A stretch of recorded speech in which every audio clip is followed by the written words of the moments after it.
Welcome to the NHL Wraparound podcast featuring Neil Smith, President General Manager of the 1994 Stanley Cup champion New York Rangers, and longtime ESPN NHL veteran Vic Morren.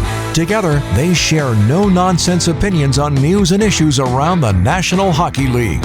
Whether you're a casual or diehard fan, each episode of NHL Wraparound will leave you more informed. Now, here's your hosts, Neil and Vic.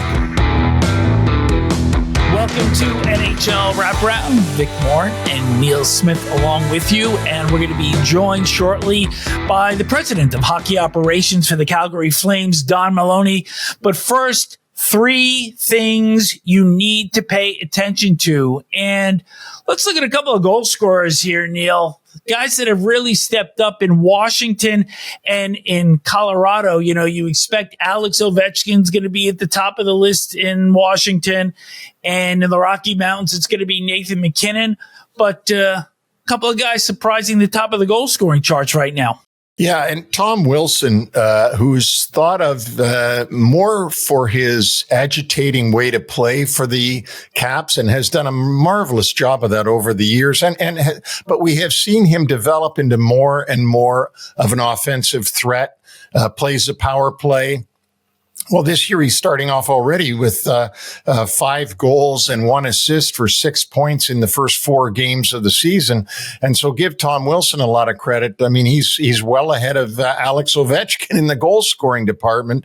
And the other guy to come out of the blue, for me at least, was Ross Colton, who started off in his first 6 games with the Avalanche and with Nathan MacKinnon that you mentioned. He's already got 6 goals this season in the first 6 games. So 2 guys that really you should take note of and find out, see how they're going to end the season. I will mention also that Wilson's only got 2 minutes in penalties in the first 4 games, which is odd for him too. Usually he gets that per period. That's the almost the Stan Mikita reversal. So that's right. Right, something worth watching as the season goes on. And just to look ahead a little bit, Wilson's career high in goals, 24, and Colton's 22. Let's go to the defending Stanley Cup champion Florida Panthers. They've been playing without Captain Alex Barkov and Matt Tkachuk. However, 4-2-1 record. And it just goes to show that some things just, when you've got a championship level team there, they find ways to win. And the first guy I'm going to look at is Sam Reinhart. And Reinhart had 57 goals last year, didn't even reach 100 points. So far this year, doing a little bit more on the setup. He's got 7 assists, but still has 5 goals. Yeah, and you're right about the Florida Panthers have got a pretty good record for missing guys like Matt Tkachuk and Barkov, their captain. I mean, it's really been amazing. You take a look at the losses that they took this summer when they lost guys like Lomberg and they lost Ekman Larsson off of defense. They Montour, and they also, they lost some weapons up front as well, but they filled in nicely. And I would imagine that in the locker room, they're working every bit harder to make up for the lack of having Barkov and Tkachuk in the lineup. So sometimes those injuries spark teams to work even harder. When you've got everybody in your lineup, everybody's waiting for the other guy to do it. Perhaps in their locker room right now, they're all taking the bull by the horns.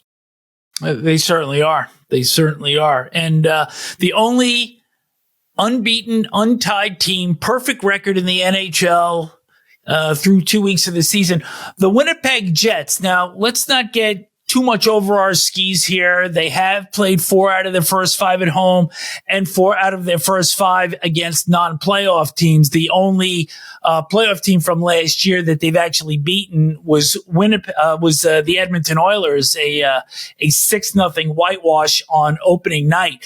But the interesting thing to look at them is that they've gotten goals from 12 different players already. They're getting contributions from all 4 lines. And so Scott Arniel getting a lot out of this club in the early going. Yeah, that's for sure. And I'm glad you mentioned Scott Arniel because he was their assistant and took over the head job this season. They had a disappointing playoff last season by all accounts and measures. But they're out to a great start. And I personally thought that Winnipeg would struggle this year. I got to be honest about it. I looked at the players they'd lost and, I thought they might struggle, but no, it's hard to beat an NHL team. It doesn't matter who you're playing against, all the way down to the San Jose Sharks, who have not gotten a win yet this season. They're a tough opponent. Everybody's a tough opponent in the NHL. So yes, they have played 4 of the 5 games that they've played have been against last year's non-playoff teams, but still, these wins that they're getting right now, and you know this, Vic, is true. These five wins are going to pay off dividends later in the season because that's 10 points. That's going to be 10 points at the end as much as it's 10 points at the beginning. So, that'll really help their season. And certainly Arniel pushing a lot of the right buttons. The game Sunday against Pittsburgh, they were down 2-0 in the second period, and Arniel really lit into them pretty good, and they certainly responded. Yeah, they did respond. And by the end of that second period, they were up 3-2. And then Pittsburgh tied them very early in that third period. I think it was Lars Eller that scored the goal, but then Winnipeg came back at them again with 3 more goals by the end of the contest, and they skated off the ice, winning 6-3. Well, it really is my pleasure now to welcome in Don Maloney, President of Hockey Operations for the Calgary Flames.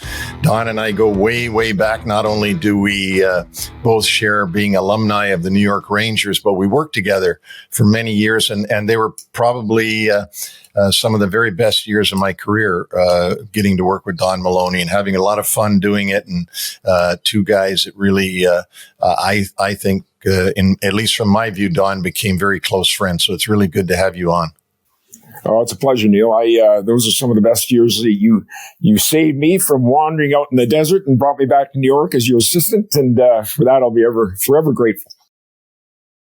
Well, we did have some fun times there, that's for sure. And we started the Hartford Wolfpack, and they're still going to this day, Don. And our signature is sort of on there as the only championship that's ever been in Hartford with the hockey team. So that was a fun year too. Even though it was the end of my run in New York, it was still a fun season for the Wolfpack. Yeah, it was really, really exciting time. Remember, we took the submarine ride, and which was sort of a really neat experience. I think originally you could tell the story better. It was going to be called the Seawolves, maybe, Neil, and then for whatever reason, it had to be switched. But yeah, that was really a great experience. We had good teams. You were able to give us the financial support in Hartford to sign some pretty good players. And I'll tell you, it's so hard, as you know, to win a championship at any level. And that's probably in a lot of ways, maybe one of the highlights of my career is winning that championship with the Wolfpack. And we had a really good coach there too, in John Paddock, who is, there's certain people that come and go during your career. I think that teach you how to win and help you win. And certainly John Paddock at that level, at the American Hockey League level, there's no better example. I'd say maybe Bill Dineen too, but of a guy who loved to win and would do anything it took to win. And now, of course, he was a famous coach of Connor Bedard in Regina with the Pats and has been winning there. But let's move on, Vic, to the Calgary Flames, shall we? And talk to Don about that. Don, the first thing I wanted to ask you was that coming into the season, I believe a lot of the so-called experts saw the Flames more or less in a bit of a retool. And yet, when you take a look at this roster and you're one of only 4 clubs that are unbeaten in regulation thus far, you've got some pretty good leadership in Michael Backlund and Blake Coleman. Jonathan Huberdeau looks rejuvenated, as does Nazem Kadri. You brought in a little bit of championship pedigree with Ryan Lomberg from Florida. Mantha comes in. Kevin Ball, part of the Markstrom trade. So there's actually more good pieces in place here than I believe a lot of people realize. Yeah, Vic, I think that's fair. Hey, let's not kid ourselves. We lost last year. We had a number of veteran players, good players that left us for a variety of reasons. So we came in the summer, and I know from outside there's two ways you could look at it. Vic, you could say, okay, let's go scorched earth and burn it to the ground and get the first round picks for the next few years and then ride off to glory. Well, in my experience, that rarely works, to be honest with you.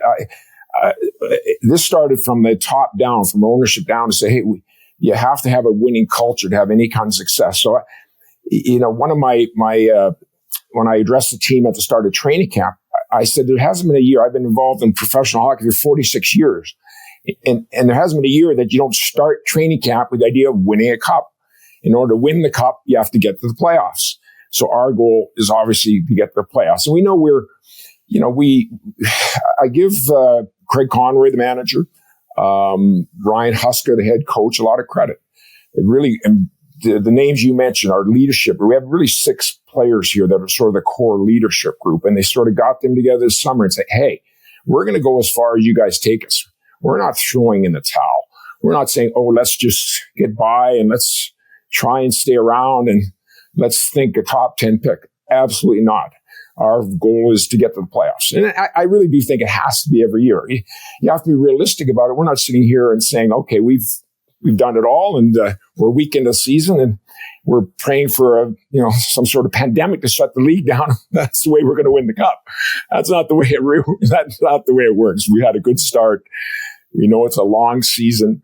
But I give our coaches credit. Some of the areas that we were, concerned about going into the season was, number one, our goaltending. How's that going to hold up? And again, early on, it's been strong. It's been a strength of ours. Our defense is the second area that we said, we've got some new pieces. When you take out a Tanev, you take out a Hanifin, Zadorov, you bring in a little bit more unproven. There's always a question how we're going to do. And so far, it's been fine. I really thought our forward group as a group is playoff caliber. I think we have enough between Backlund and Kadri. Obviously, Jonathan Huberdeau, need him to come back to the form he showed a few years ago. And fortunately, he's coming with a brand new, fresh attitude. So again, we're not jumping up and down and planning the parade route around Calgary here after, a little more than a week into the season, but it certainly beats the alternative right now. You got out of the gate 2-7-1 last year, and essentially for 72 games, you're playing catch up, and it's a very difficult position for any club to be in. So this year, you're 4-0-1, and I want to ask you about your head coach, Ryan Huska. Now, in his second year, how have you seen him evolve after his first season, and now with the start that the club has had in year 2?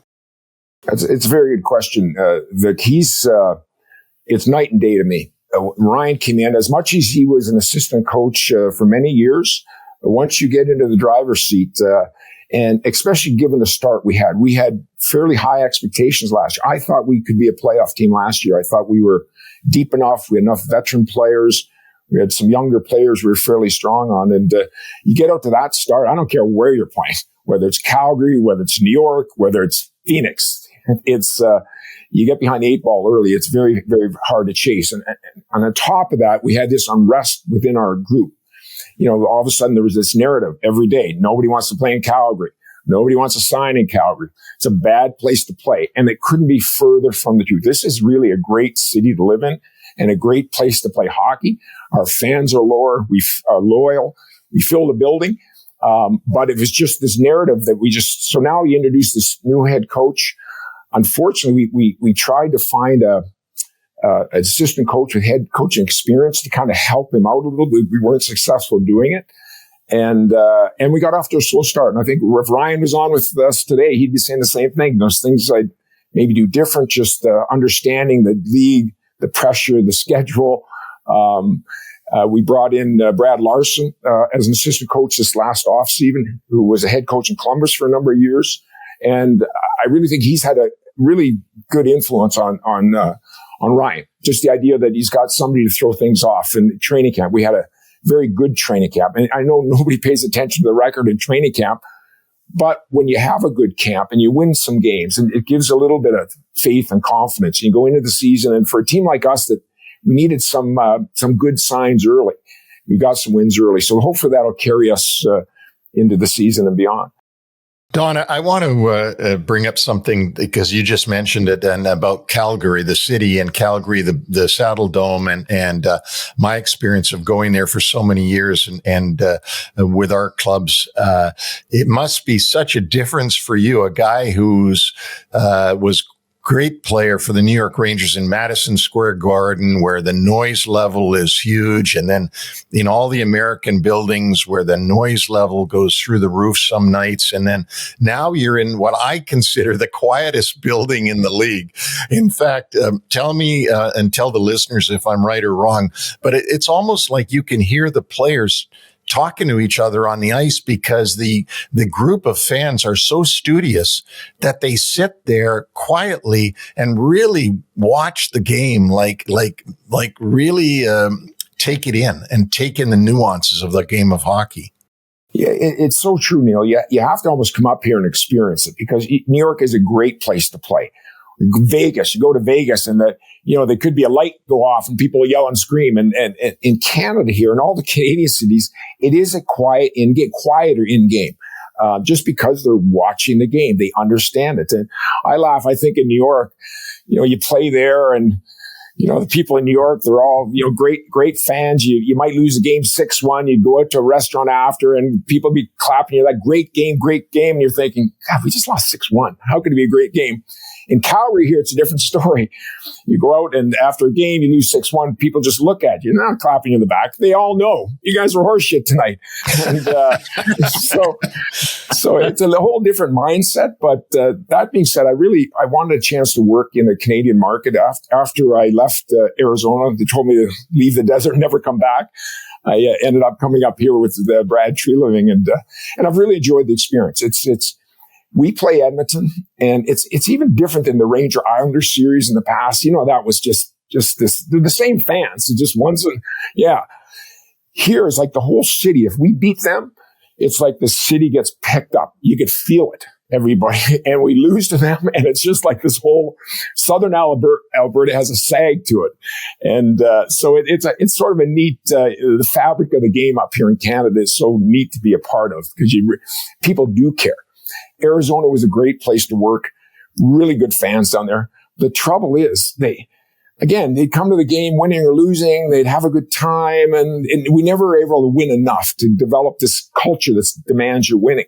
Here, it's winning or misery, quite frankly. It's probably the way it should be in most places. And so I'm really enjoying my time up here. And Don, speaking of Southern Alberta being happy when you get a win, you certainly must have been happy when you beat the guys up north 4-1. Well, yeah, let's not kid ourselves. Edmonton are good. I mean, if you ask me, okay, Don, who's the best in the West or who are the threats in the West? I mean, Edmonton, I know they've come off a slow start. They did lose a little speed with some of the changes in their lineup, some of the little youth and speed, but they're good. They're really, really, really a good team. So as much as you look at the Colorados and Edmontons and maybe got off to a little slower start, don't kid yourself. Those are legit Stanley Cup competing teams. And so for us to win there, it was great. We went in there, we played well. You can tell their top players weren't quite engaged. As we all know, in October, there's October hockey and November hockey. Then there's the real hockey when January, February, March, and beyond. I want to ask you too, before I hand it back over to my partner here, Don, your role in the past as a GM and an assistant GM, you do a lot of scouting. I know how much you enjoy scouting. I know how much you enjoy going to games and watching talent and evaluating talent. And now you're in this role as president of hockey ops, which wasn't around in our day. I mean, when you were with the Islanders, I was with the Rangers, or you were with Phoenix. Tell me about that role and what you do as president of hockey ops in coordination with Craig Conroy, the GM. Yeah, Neil, it is a different role to an extent. Yeah, and you hit the nail on the head. I do enjoy going to games. I do enjoy going to junior games, and I've always have. This role is a little more. I deal with the ownership on a regular basis, so there's a lot more interaction with the ownership, and consequently, I'm around the team probably a lot more. I work with Craig. Now, Craig Conroy is a new general manager. He last year was his first year. And quite frankly, the challenges we had last year with the players we had to sign or trade, it was almost overwhelming for a new manager. And Craig had been working in the sport, as an assistant and with the team for a long time. But what I found, there was just so many things that were going on around the team. And I'll say this to Craig Conroy. There's no bigger advocate for the Calgary Flames, the city of Calgary, Alberta, playing here. He's an American kid from New York, upstate New York, that came to Calgary, loves Calgary, raised 3 daughters in Calgary, and he's no bigger advocate for this city. And but that's all that being said, he needed some mentorship, help, direction, as much as I could provide. We actually had Dave Nonis, was a GM in Vancouver and Toronto.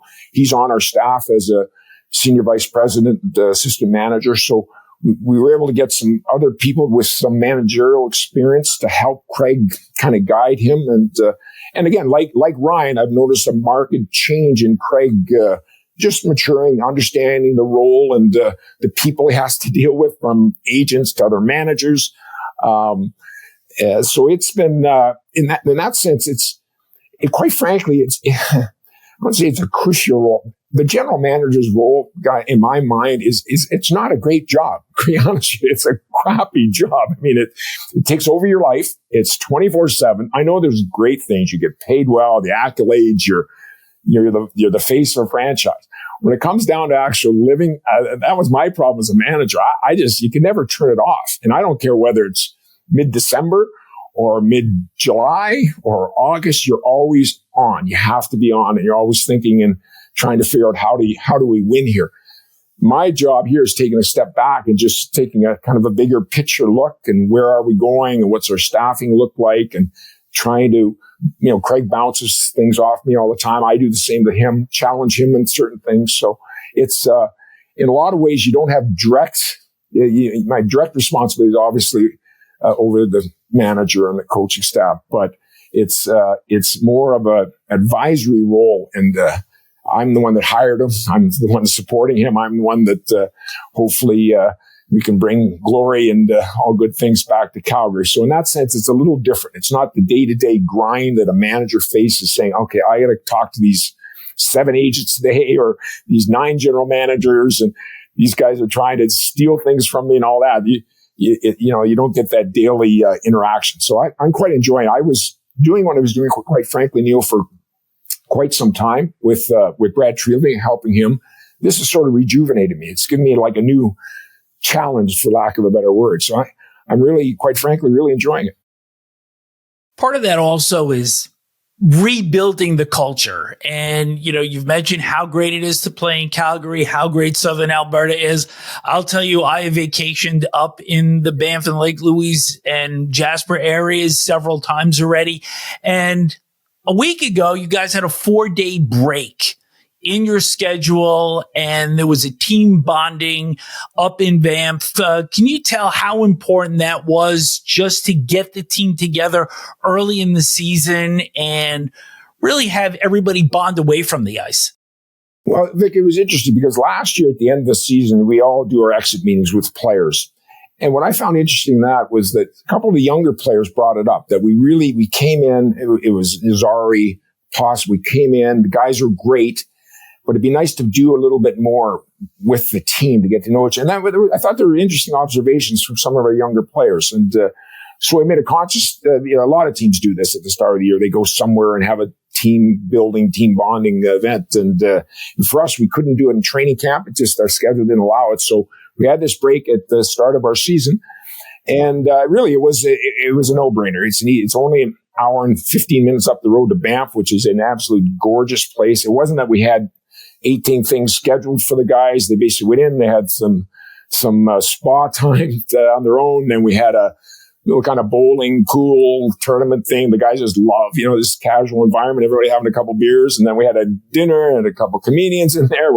It's quite frank, a little raunchy, but for a room full of guys, it was very entertaining. And so again, it's just another thing you try and do pull the group together as everybody's trying to. We just know culture is so critical. And again, I go look back last year, guys, we had so many people with one foot out the door. We're trying to keep them, and then some of them were flip flopping in their mind. One day they were going to sign with us, the next day they were going to take their time and wait. And then we experienced that unfortunately with Johnny Gaudreau and his passing, which we're all devastated by. But at the time of him, and I don't blame any player. That's their right to leave. But when you lose such good assets and they walk out the door for nothing, it's a tough to recover from. I find it also interesting that as the culture gets changed in Calgary, and you guys are off to the great start, as we mentioned before, you've also got a new arena coming in 3 years. So it seems that the trajectory is in the right place. New building, new enthusiasm, and perhaps Calgary becomes more of a go-to place for free agents downwind. Well, Vic, you know what, as Neil could attest, players want to get paid, number one, but they want to have a chance to win. And that's the trouble when you go through this so-called rebuild. When you announce it to the world, we're rebuilding, which is basically saying, well, we don't expect to make the playoffs. And it's very hard to attract the players you want to attract, the leaders that are driven to. The reason we were able to get Nazem Kadri, we were able to sign Markstrom at the time, Tana was number one, they got paid. Number two, they saw us as a team that had a chance to win. And we know that you can't get those top free agents, or else you have to so dramatically overpay that nobody's happy. So we know we can't. Our thing is, and this really comes from the top down. And I do believe this in every business. It's the owners set the standard how you want to be and how you're going to perform. And we're saying we want to be a playoff team every year, but we also know we have to take some retooling steps here. We're not going to be trading our first round pick out for 33-year-old left winger that might get us, 30 goals. That's not going to happen. We have to draft better. We have to develop better. We look at Dallas as a model for us, saying, okay, yeah, they got Heiskanen and they won a lottery and they were able to pick third overall, but they also got the Wyatt Johnsons of the world, the Robertsons of the world, the Ottingers. Those were late first, second round picks. You can do it, but you really need the Neil Smith type scouts that see talent, can look at talent and say, hey, this is a guy that can be a frontline player. And that's what we have to do. So with that in mind, Don, I also wanted to ask you, you did sign Tyson Barrie on a 1-year deal, and currently you have $19 million in cap space. And by the end of the season, you're projected to have just under $18 million. So there is some money there. And if the team performs well and you're in that playoff hunt once we get to March, is there the possibility that you'll take on some bigger contracts to bolster this team? 100%. We'd do it today if we had the right player. And one thing, our ownership, they're committed. If we went to them and said, we've got a guy here making $14 million, we think he can help us win long term, they would do it. And that's the beauty of being in Calgary. I lived for a long time in Arizona, where you're watching your nickels and dimes like a hawk, just trying to survive. And you can get away with a little bit where, you get a hot goalie and but it's not sustainable in a league that's so good with so many talented people running clubs. So no, this isn't a situation where we say, we're going to be at the bottom. Let's save our $19 million. We're committed to winning. I think in a cap world, flexibility is so critical. And we haven't had a lot of it the last couple of seasons. We've had good players. And unfortunately, we didn't win. It would have been nice for us to win a few rounds over the last few years when we had the group of players that we had here, when Tkachuk was here and Bennett's and Gaudreau's and Lindholm's. That was a good base, but we just never could get far enough along to really make a serious run at a cup. So we're in a little different phase right now, but our owners are committed to winning, spending. Understand that you have to spend to win, but we're just being prudent about how we're going to go about spending and when.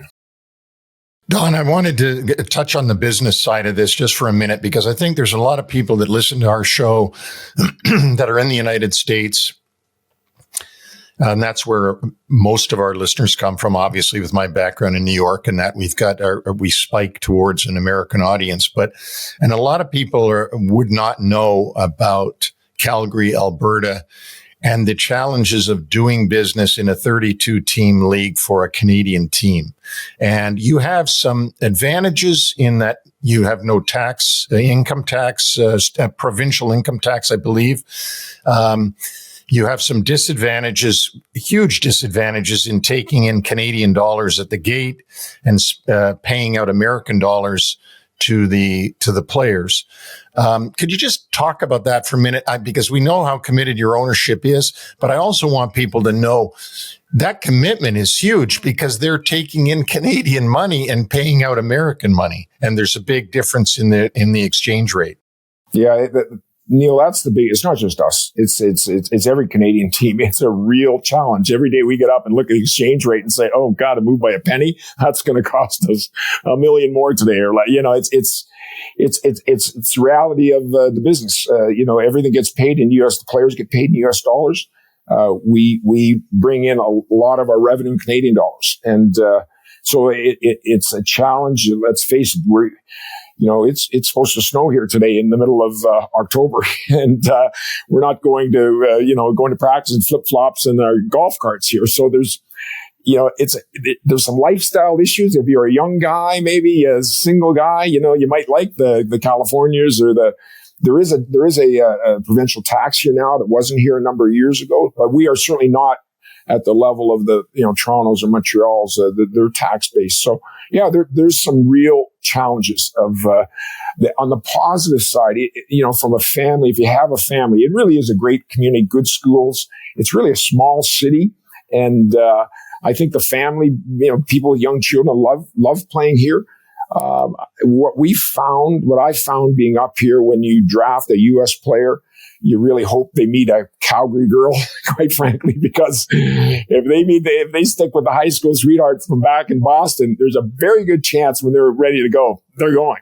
So that's all part of the challenge of being with the team in Canada. It's not without its difficulties. And are your eyes also paying attention and a lot of the time to this John Tavares issue going on in Ontario with the tax suit that the government has brought against him for the signing bonus? Yeah, we're well aware of it. It's there's a number of things that you can do up in Canada, and one of them is you can take a portion of your salary and put it into a fund, and you can't touch it again until you leave. But it's taxed at a much lower rate. It's not taxed at I think it's a 15% tax rate. So there are some tax advantages here. But yeah, this Tavares thing is quite fascinating to see whether, I don't want to comment. I don't know enough about it to see, but how that gets ruled on, may have a direct effect on again, us Canadian clubs. Yeah, for sure.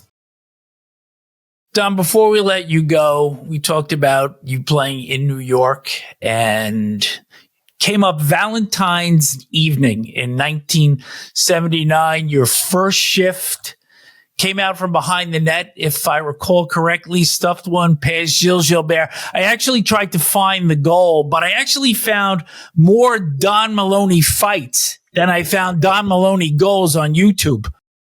Wow, that must have been that's a surprise. I noticed you didn't say winning fights, because then you wouldn't find any on YouTube. But fights, yeah, I can see a couple. But no, that was a very exciting time in my life. Getting up, my brother Dave was the captain of the team, of course, and got put on the line with Phil Esposito, who was kind of wandering. He wasn't having a great season. Donnie Murdoch, and we kind of connected. So that was, the sad thing, guys, that was in 1979. We went to the Stanley Cup Finals. We lose in 5 games. I was 20 years old. I remember I was so exhausted at the end of that. I'm just, okay, well, we'll just win it next. Well, we're going to win it next year. Like it's done. We're winning it next year for sure. I'm 66 now. That was the last time I've ever been involved with a team that went to the finals. So I'm either real bad at what I do and I should have left this business a long time ago. But I'm still hoping, and it's been a great life and a great run, but it just shows you how hard it is to win. I don't care at whatever level, and especially at NHL level, the battle of what it takes to go through. And again, he's gone through it. He knows the commitment and the drive you need to be a champion. And it's tough. Well, you were 20, like you said, when you made that final, and you and Espo both had 20 points to lead the team that year.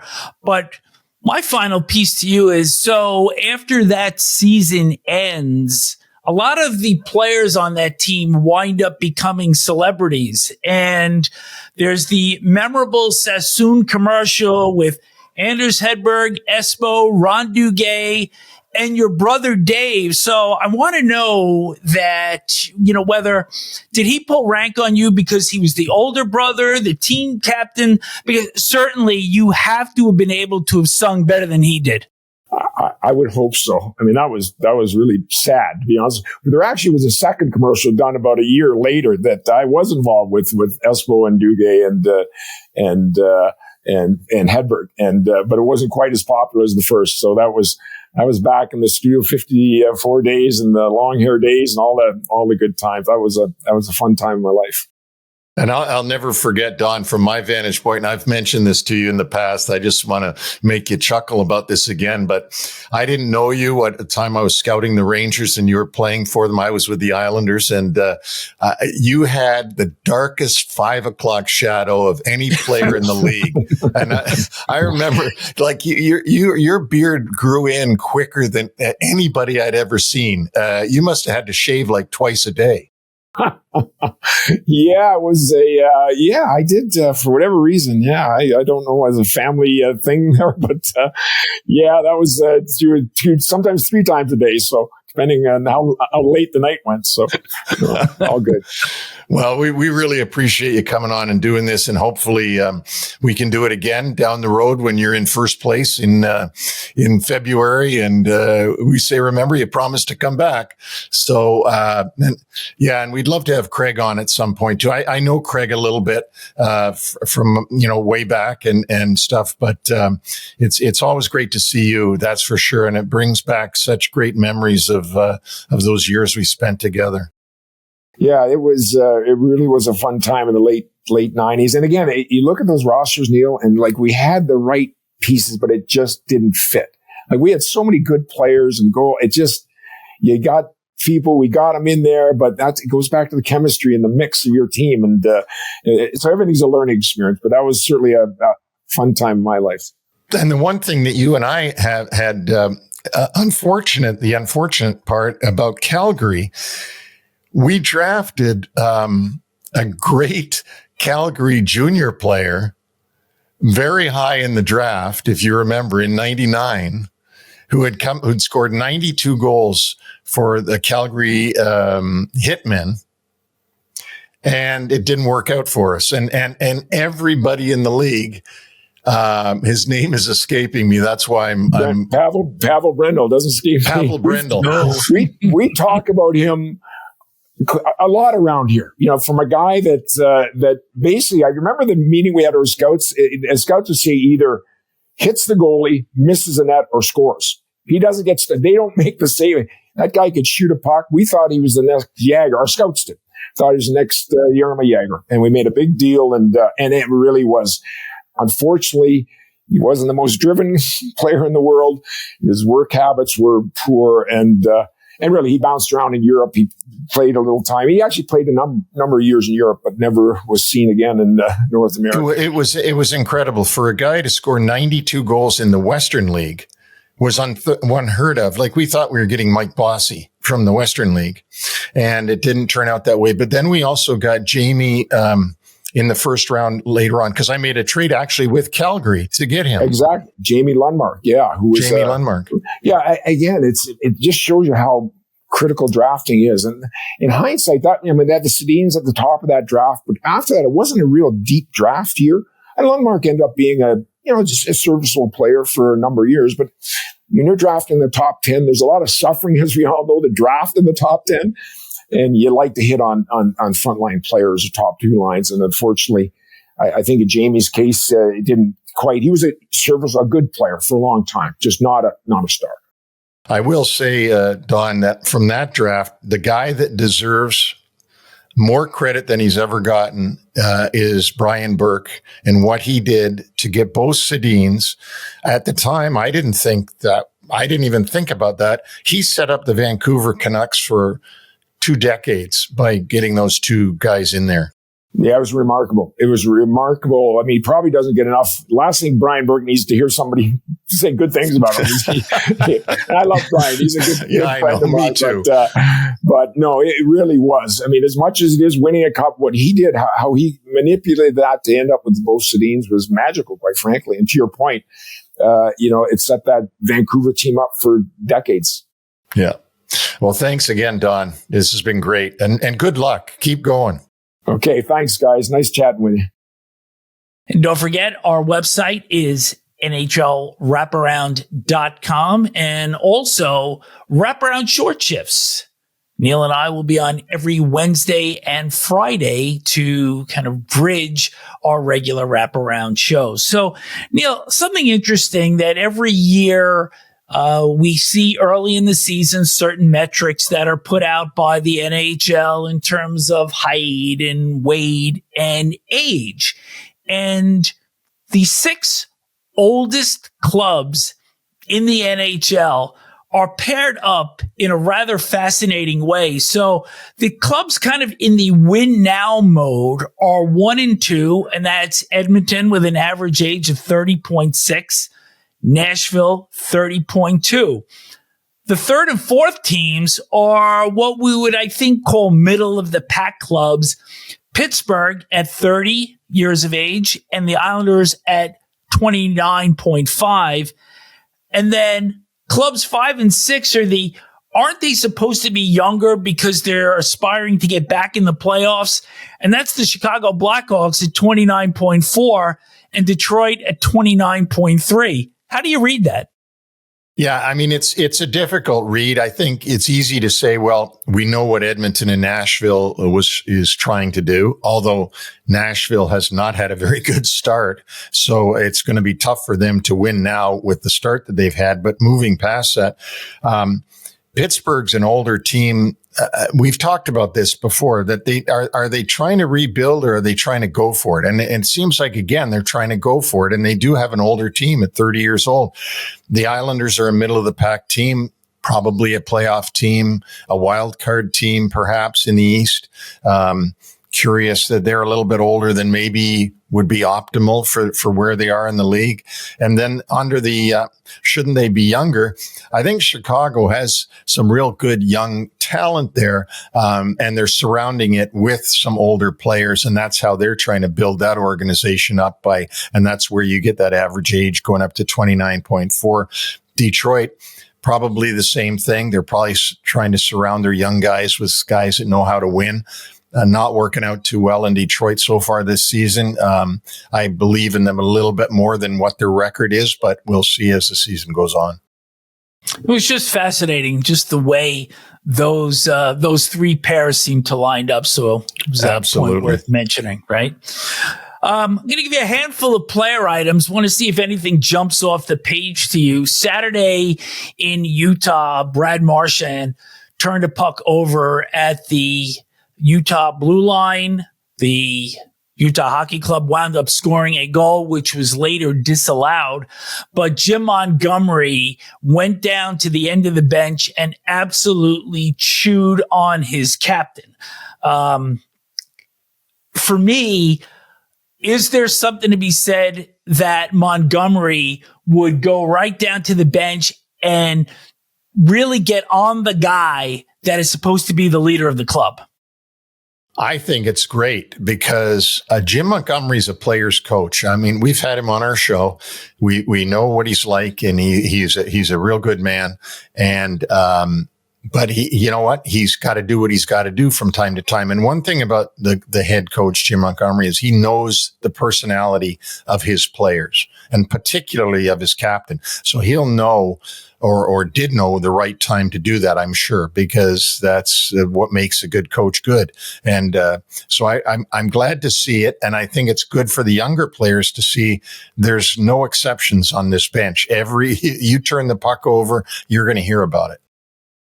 And I'm sure that Marchand understands exactly where his coach is coming from, because frankly, it's pretty unusual for Montgomery to be that demonstrative. Absolutely. I think that he probably had a talk to him about things in the past, and, here it happened again. And so he wasn't going to let it go by. A couple of milestones, players reaching 1,000 games. Luke Schenn was honored Saturday in Nashville. It was actually his 1,001st game, the Nashville game against Detroit. He winds up scoring a goal.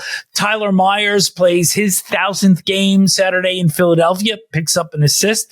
Here's one that I really enjoyed. The Joseph brothers, Matthew and Pierre-Olivier, team up for a goal Saturday against Carolina. Matthew was acquired in a trade from Ottawa on July 2nd. His brother signs the next day, and for the first time, they pair up on a goal together.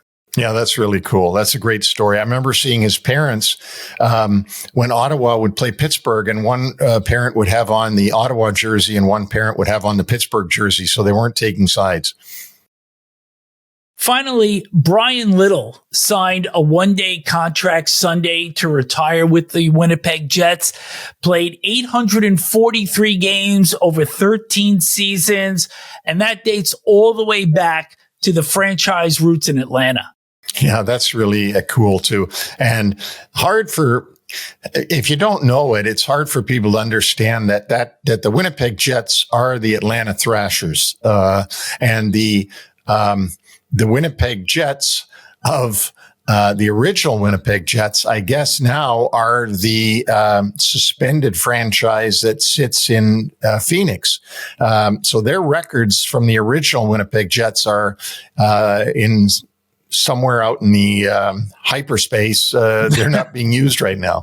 No, they're not. But just going back to Little for a second, just a really nice ceremony and a nice celebration for a player that gave his entire career to the same franchise.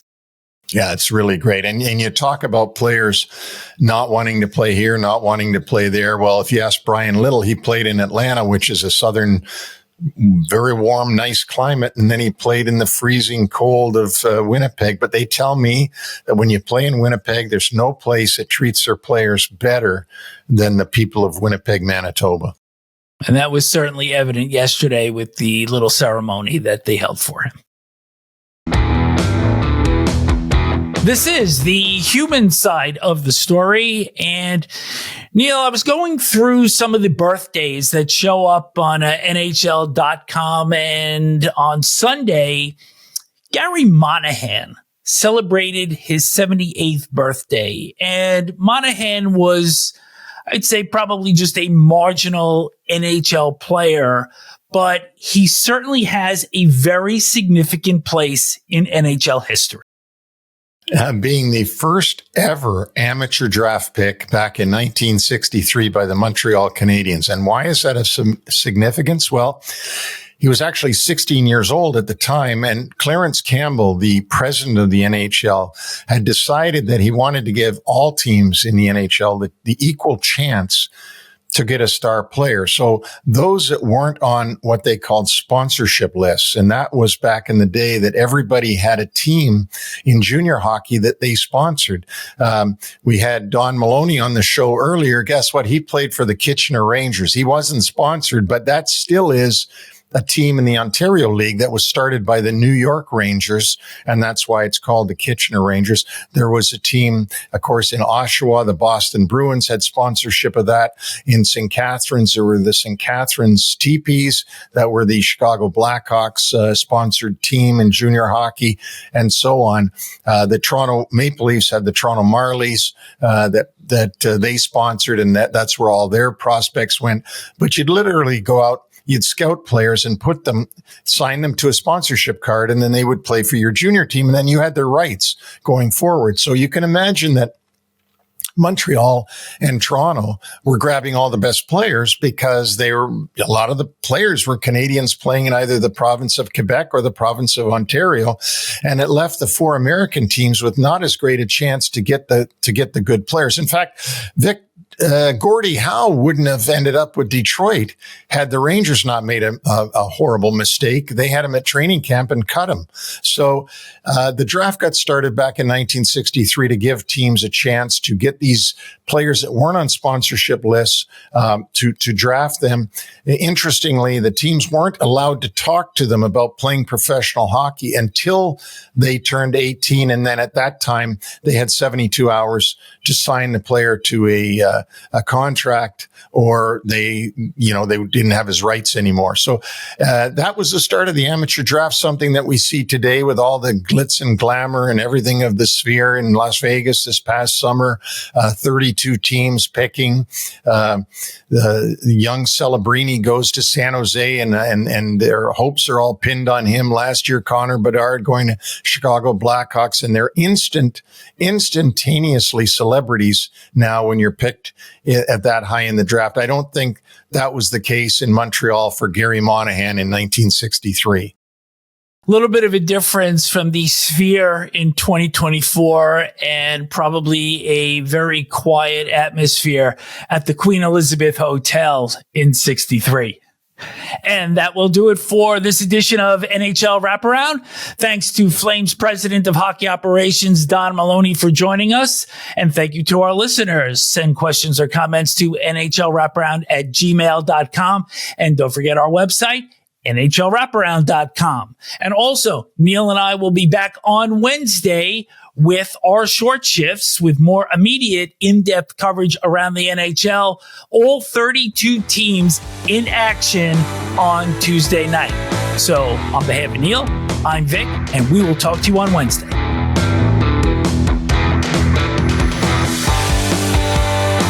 Thanks for joining us on the NHL Wraparound podcast. Don't forget to subscribe to stay up to date on all the NHL action.